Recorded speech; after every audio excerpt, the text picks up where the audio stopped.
तो दोस्तों Ashoka build coin ने अपने क्वार्टर वन के नंबर को डिस्क्लोज कर दिया है। तो चलिए देखते हैं क्या है क्वार्टर वन के नंबर्स के अंदर, क्योंकि नंबर्स देखने में तो मिक्स टाइप के लग रहे हैं इस क्वार्टर में कंपनी के द्वारा जो दिए गए हैं। कैसे क्या है चलिए देख लेते हैं। डाटा कंपनी ने लाख्स में दिया है, मैं आपको करोड़ में कन्वर्ट करके समझाता हूँ कैसे क्या हुआ है।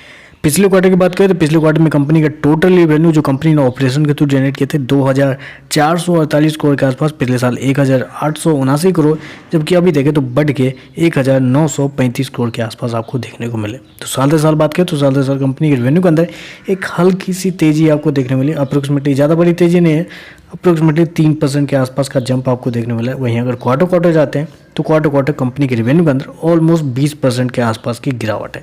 तो साल दर साल कंपनी का रेवेन्यू हल्का सा बढ़ा है, लेकिन क्वार्टर एक अच्छी खासी गिरावट आपको देखने को मिल रही है। खर्चे की बात कर लेते हैं। पिछले क्वार्टर में 2267 करोड़ कंपनी ने खर्च किए थे, पिछले साल 1728 करोड़ खर्च किए थे, जबकि इस क्वार्टर में कंपनी खर्चे 1876 करोड़ के आसपास है। तो कंपनी ने जितने रिवेन्यू नहीं जनरेट किया है उससे कई ज़्यादा इस क्वार्टर में कंपनी ने खर्चे कर दिए पिछले साल के मुकाबले। अब पिछले क्वार्टर से तो आपको पता ही है कि रेवेन्यू गिरा हुआ है, तो ऑब्वियस है कि कंपनी का प्रॉफिट गिरना ही है। तो कंपनी ने खर्चे बहुत ज़्यादा कर दिए हैं, यही एक दिक्कत है फिर से कंपनी के लिए। चलिए कंपनी का प्रॉफिट क्या है वो देख लेते हैं। पिछले क्वार्टर की बात करें तो पिछले क्वार्टर में कंपनी का प्रॉफिट अप्रोक्सीमेटली 34 करोड़ के आसपास था, पिछले साल 134 करोड़ का प्रॉफिट। अभी देखें तो कंपनी का प्रॉफिट अप्रोक्सीमेटली 72 करोड़ के आसपास आपको देखने को मिला है। तो कंपनी का जो प्रॉफिट है वो आपको पिछले क्वार्टर से डबल होता हुआ देखने को मिला है, लेकिन साल दर साल देखें तो साल दर साल कंपनी का जो प्रॉफिट है वहाँ आधा होता हुआ देखने को मिला है। अप्रोक्सीमेटली 50% के आसपास की गिरावट है।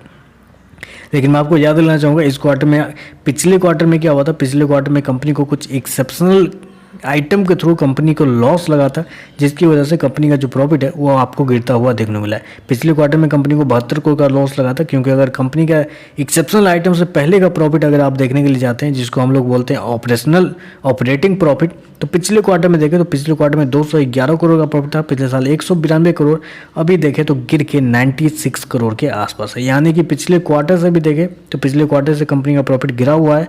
अब पिछले साल से तो ऑब्वियस है पिछले साल से कंपनी का प्रॉफिट आधा होता हुआ देखने को मिला। ईपीएस की बात कर लेते हैं। पिछले क्वार्टर में कंपनी का ईपीएस 1.32, पिछले साल 4.79, अभी देखें तो 2.41 के आसपास है। तो ओवरऑल देखें तो इस क्वार्टर के नंबर थोड़े से निराश करते हुए देखने मिले, जो कि आपके सामने भी है। कंपनी का रेवेन्यू तो उतना बढ़ा नहीं है, 2-3% की तेजी को तेजी नहीं बोलते हैं।